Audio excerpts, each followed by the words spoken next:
teman-teman, kembali dengan channel Saluku Tunggal. Sebelumnya saya ucapkan salam budaya, rahayu, rahayu, rahayu. Rahayu. Kali ini saya tidak sendirian, saya dengan Kakang Mas yang lebih atas dari saya. Jagat ini kayaknya menarik teman-teman yang harus kita pas terus ini.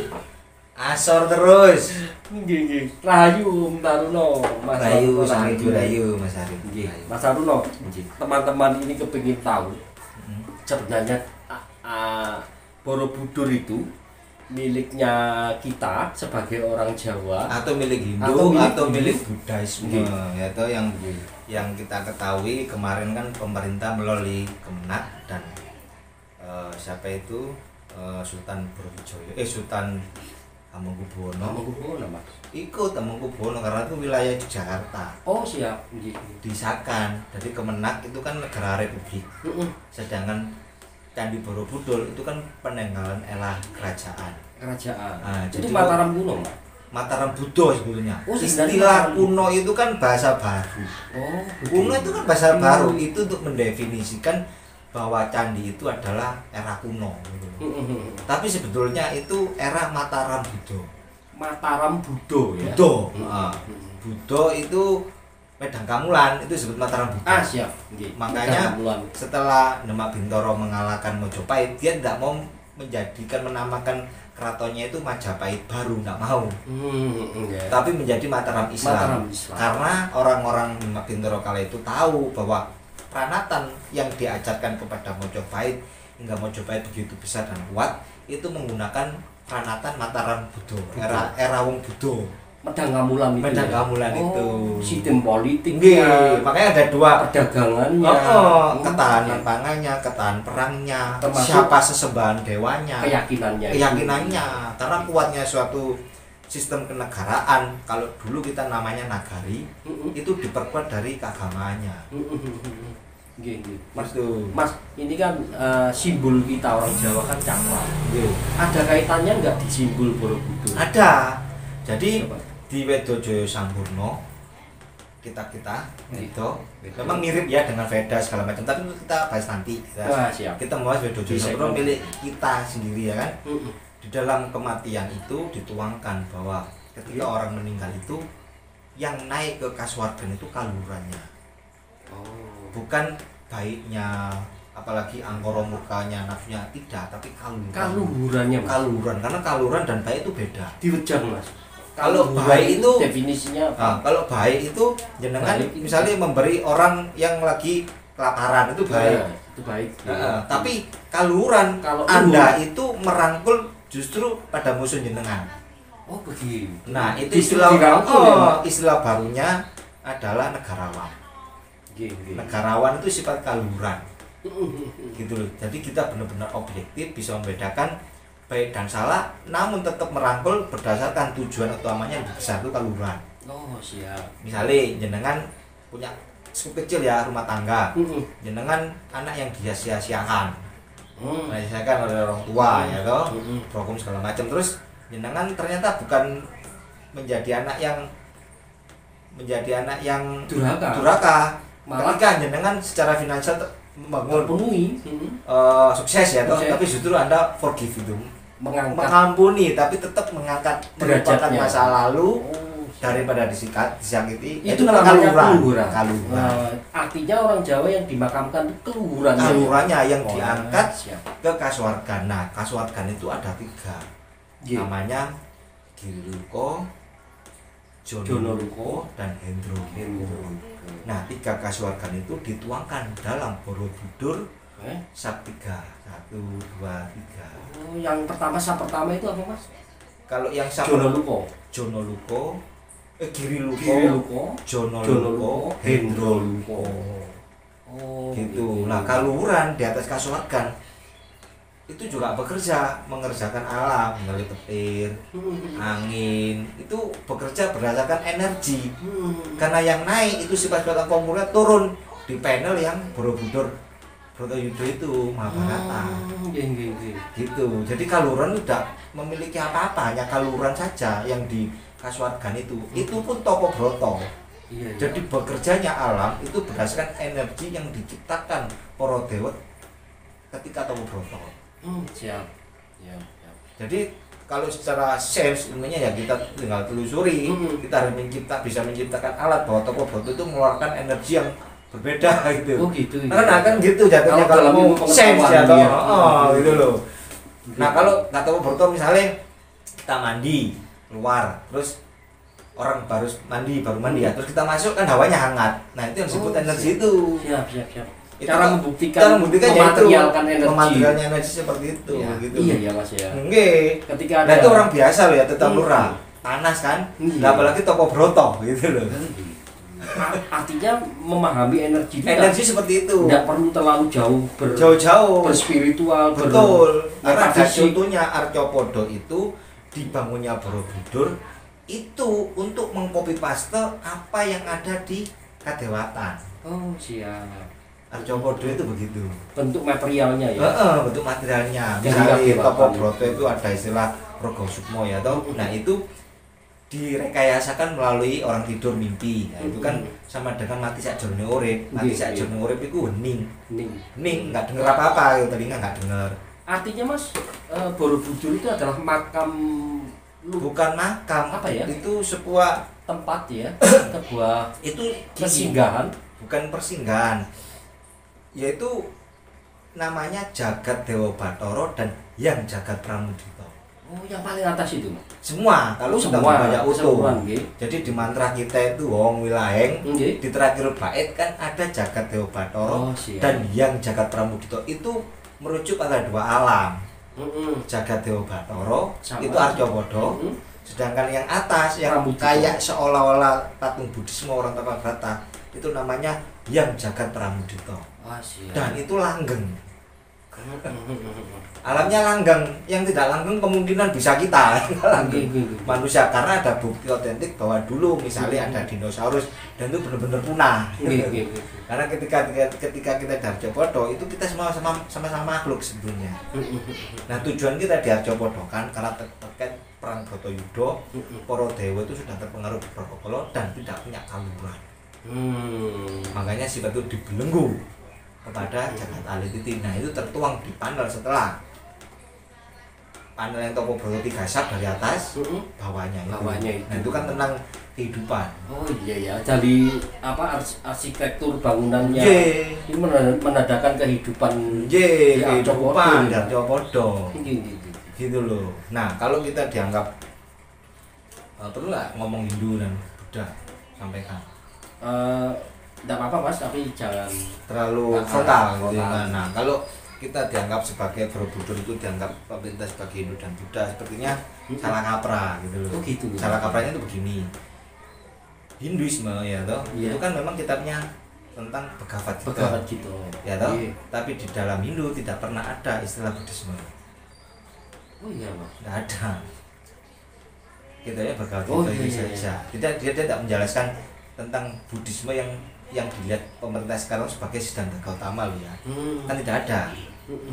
Lepas loh. Sedangkan kalau dianggap milik Buddha, sedangkan pemeluk Siddhartha Gautama atau umat Buddhisme itu tidak ada kitab yang menceritakan Bhagavad Gita. Oh gitu. Sebaliknya ya Mas. Dan itu terpisah. Oh iya ya, terpisah. Antara Hindu dan Buddha terpisah dan beda era gitu loh. Sedangkan Borobudur itu satu bangunan. Iya logikanya ya. Satu bangunan gitu loh. Sekarang kalau bangun Borobudur, apakah dia berpikir yang dibangun itu Bratayudanya dulu? Memang secara fisik bangun Borobudur, Bratayudanya dulu yang dibangun. Tapi tujuan si pembangun ya toh adalah patung Buddhanya. Iya toh. Sedangkan antara Hindu dan Buddha itu beda periode jauh. Iya ya. Artinya secara tahun pun beda. Akhirnya pemerintah dan sejarawan karena sulit untuk menemukan itu, membuktikan itu, akhirnya karena sudah ada umat Hindu dan umat Buddha di zaman sebelum Indonesia berdiri, akhirnya digaduk-maduk cocologi era Hindu Buddha. Oh iya. Enak tuh, segampang itu. Sedangkan kalau kita Buddha Jawa Wisnu, Buddhanya namanya seolah-olah dari Buddhisme, Buddha, Mahayana, Buddha ini. Tapi kita Bhagavad Gita. Nah, itu satu utuh. Begitulah cara melihat Buddha Jawa Wisnu juga melihat Borobudur. Iya ya. Artinya Bhagavad Gita dan Buddhisme itu jadi satu. Ya harusnya. Harusnya ya. Buddhisme itu harus satu, tapi faktanya sekarang Hindu dan Buddha itu berbeda periode. Iya ya. Yang satu di Nepal, yang satu Hindu itu kan Pulau Sindu. Iya ya. Itu. Nah di Buddha Jaya Wisnu itu kemenyatuan tadi Mas ya. Kemenyatuan antara bukan penyatuan, memang sejatinya ya. Borobudur itu sebuah konsep antara yang Jagat Pramudita, di mana yang Jagat Pramudita itu ada alam kasuargan yang terdiri dari Jonolupa, Geolupa dan Indolupa. Sedangkan yang di bawahnya itu Jagat Dewa Bathara. Makanya kalau kita mengenal Nitis Jalmo Ngejowanta itu bukan istilah baru ya. Apa itu? Nitis Jalmo Ngejowanta. Coba tanya para dalang itu bahasa Kadewan atau bahasa baru, coba. Kadewatan itu. Kalau menurut saya Kadewatan gitu. Nah, kalau Dewa Ngejowanta, kepercayaan secara terminologi bangsa kita dulu itu kan kalau raja itu Dewa Ngejowanta, bukan rakyat Dewa Ngejowanta. Nah, kalau Dewa Ngejowanta gelarnya itu bukan Sang Hyang, tapi Bathara. Karena dia menjadi guru. Bathara itu maksudnya gurunya para dewa. Kalau Hyang Bathara berarti gurunya para dewa yang di Kayangan. Kalau Bathara itu gurunya para raja. Gurunya para raja. Gitu loh. Itu sama dengan dua dewa namanya Dewa Dewa Pembuat Pusaka, Romayadi dan Rama Gojali. Nah, itu sama-sama Dewa Pusaka, membuat pusaka. Tapi keduanya berbeda alam. Yang satu itu pembuat pusaka para dewa, yang satunya lagi pembuat pusaka para raja. Yang di Mayapada itu. Iya, itu. Dan itu masih tertuang di Bali dan di Sumenep. Siap. Dua Sumenep. Itu masih empunya itu sebanyak buktinya itu ya ke dua dewa. Kalau nggak Anggojali ya Romayadi. Tinggal kalau melakukan uji penelitian ya tinggal tanya-tanya ke empu pakai riset tuh ya. Mas, jenengan nate sanjang bahwa di paling atas itu jika kena sinar Borobudur itu katanya keluar seperti cakra yang karena saya sudah teliti di dalam Borobudur itu kan sosok yang tokoh Broto kan diselubungi ketupat. Nah, ketupat itu ujungnya kan lancip. Ketupatnya cuma ujungnya lancip gitu loh. Gitu loh. Kalau kita mau benar-benar serius itu ya, iya, kalau kita benar-benar serius meneliti jati diri kita, ya kita harusnya ada di periode apa, di fase apa, dalam situasi kondisi seperti apa. Begitu kena cahaya, Borobudur itu menunjukkan seperti cakra, sinaran cakra seperti cokro kita yang simbol atas itu. Nah, itu juga 16 simbol lah, simbol cakra yang atas itu. Nah, saya pernah hitung yang atas itu jumlahnya 16 seperti ujung-ujung kita. Serius itu? Serius. Coba aja hitung. Kan gambar-gambar sekarang kan mudah ya. Tinggal hitung yang paling atas. Kalau yang satu itu Gusti Ulun yang Bathara Wisnu itu yang tengah. Yang wates sendiri itu kosong itu ada dua penyebutan Gusti, Mas, di dalam Buddha Jaya Wisnu. Yang satu Gusti Ulun yang Bathara Wisnu dan yang satunya lagi Gusti Kang Murbama Sesa. Nah, Gusti Kang Murbama Sesa itu bahasa Kawi yang berarti ketika di Indonesia kan itu namanya Tuhan Yang Maha Esa. Siap. Gitu loh. Nah, Gusti Kang Murbama Sesa itu juga dipakai oleh orang Bali namanya Gusti ini Sang Hyang Widiwasa.